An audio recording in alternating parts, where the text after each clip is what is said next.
So I'm feeling really grateful of starting my Toastmaster journey so early on my age. I joined Toastmaster when I was 18 years old. And even though I've been gone for a while, the Toastmasters lessons that I learned from here had always stick with me. Especially two of them, which I like to call them the two game changer Toastmaster lessons. So Toastmasters, distinguished guests, I'm an extremely introvert person. Yeah, I know, hard to believe when you're speaking in front of people, but I'm an extremely introvert person. The first job that I ever had was selling timeshare. If you don't know what it is, it's when you get introduced to a family you have never met before and try to sell them a vacation program during their vacation. So they already hate you because they came to Cancun to relax, not to buy. But something about timeshare is that it has been an industry that has been here for like more than 50 years.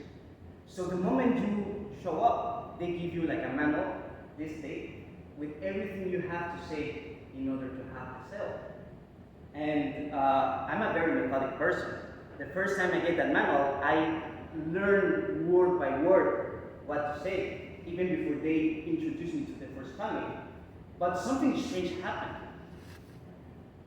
They get to present me the family, and I didn't sell that first tour. And then on the first week, and then on the first month, and then on the second month. And when I was about to get fired, I started stressing myself to the point that I will start recording myself every single tour to see what I was doing wrong. And one day, I was sitting on my room and I started listening all the recordings. And I mean, it only passed like 5 minutes. And I remember thinking, this is the most boring presentation that I have ever heard in my entire life. Because something that you have to know is, I learned the manual word by word, that when I deliver it, it sounds like if I was listening to the Mañanera, you know? when the Pega was still president. I even felt bad for the families. I was like, I mean, it was an hour and a half long presentation. I was like, how did you survive through the entire presentation? But then a lesson from Toastmasters struck me, and you may know this. It's not about what you say, it's how you say it.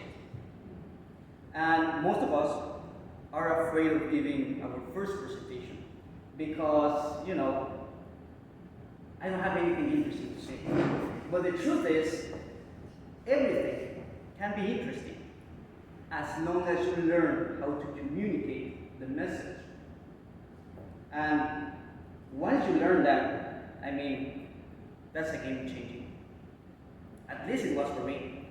From that point on, it only took me that mentality shift to go and pump all of my numbers and start making a living out of selling timeshare.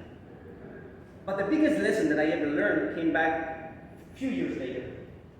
2 years ago, I received a phone call from one of my best friends, and he was telling me, you know, Alonso, now I own this small school, but I'm having a lot of problems. The admission numbers are really low. So I don't know what to do. I really need some help. And I remember telling them, yeah, of course, because to be honest with you, from everything that I have said, education is the easiest one. Because when it comes to invest on your kids' education, nobody holds back. Now, the downside about this university is that they only offer 2 degrees. One was to become a filmmaker, and the other one was to become an actress. So most of the parents will say to their kids, you know, that's not a real degree. So my first day, I came to the office, and I remember telling to the admission team, you know, can I shadow you? Which basically is like, can I observe how you introduce university to the families? And I realized the next thing. The moment family asks for some information, they will guide them to some of the office. They will sit them all together, and right away, they will start talking about our university. Like our vision and our mission and our values and everything about us, but not about them. They didn't even ask one single question. So the next day, I went again with the admission team and I told them, okay, so this is what we're gonna do. Next time someone asks for some information, you're gonna do exactly the same thing. You're gonna gather them, you're gonna put them in the office, and you will sit with them. But this time, you're gonna look straight up in the kid's eye, and you will say to him or her, why do you want to become a filmmaker? Why do you want to become an actress? And the moment you ask that question, you will just shut up and start listening.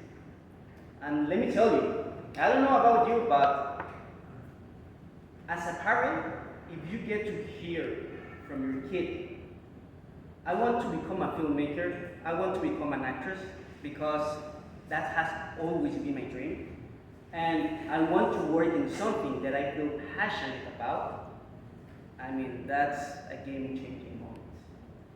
Communication and listening are game-changing skills. But in order to get there, you have to put the work. Presenting some projects, taking leadership roles, getting out of your comfort zone.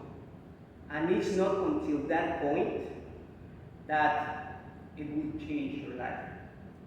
So, dear Toastmasters, take action, present projects, and make the Toastmasters lessons endure for the rest of your life.